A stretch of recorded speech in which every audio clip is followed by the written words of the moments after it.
Hi, good afternoon. So we all know that good teaching is about good communication. And good communication means having a connection with the people you're communicating with. And I've found in the years that I've been teaching that one of the most effective ways to develop that connection is by telling a story. It has to be a story that relates somehow to the material you're trying to teach, and all the better if it can be a personal story, because then the students become connected not only to the material but to you. Makes them listen better.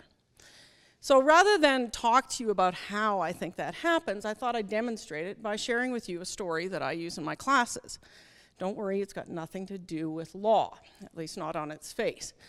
What I need to tell you before I begin the story is that I tell this story to help students prepare for exams.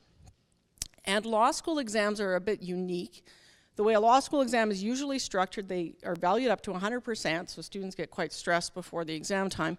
And the exam is structured as a fact situation, a problem. They come in and they read pages describing a scenario. Something has happened.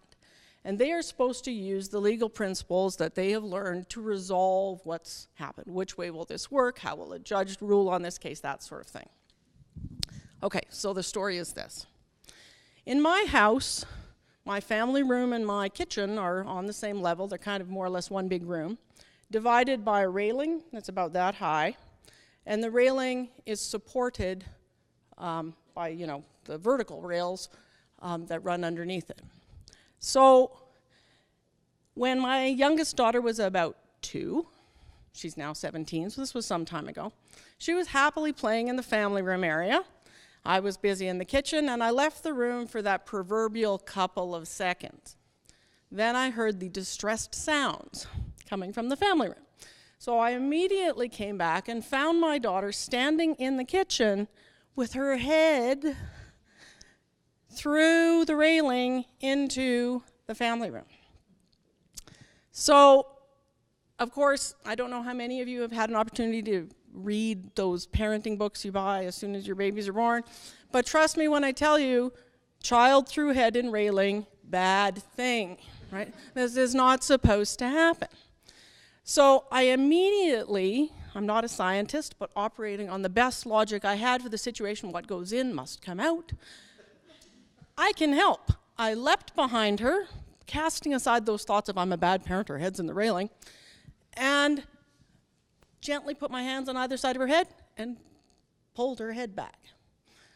More distressed sounds, but her head is still in the railing. So I then look again, and I realize that the rails are carved.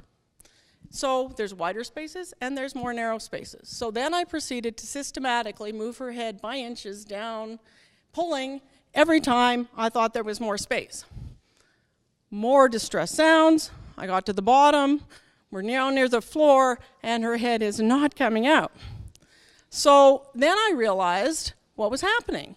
Her ears, right? As you pull back, her ears move forward, and it kind of makes a little lever. Her head's not going to come out. So now I decided I've got the answer. I'm going to hold her ears and work my way back up. So I work my way back up, pulling every few inches, holding her ears tight to her head. Distressed sounds are now getting quite loud, and her head is still in the railing. We get to the top. I am out of ideas. The only thing I can think is go to the basement, get the hacksaw, and just to be clear, it was going to be for the railing. But before I left the room, I turned and I said, Jane, how did you do this? She looked up at me, dropped one shoulder, walked her body through the railing. What does all of this have to do with a law school exam? When you walk in the room, you're going to be faced with a problem. It may be a problem you don't like. It may be a problem that instills self-blame. Should have studied more, right? Don't jump to solutions. Calm. Think about what could be the answer and plan your strategy. Don't go down the different roads until you think about where they may lead you. And try to give yourself time to think maybe this answer that I think this has got to be what I see is not the right answer.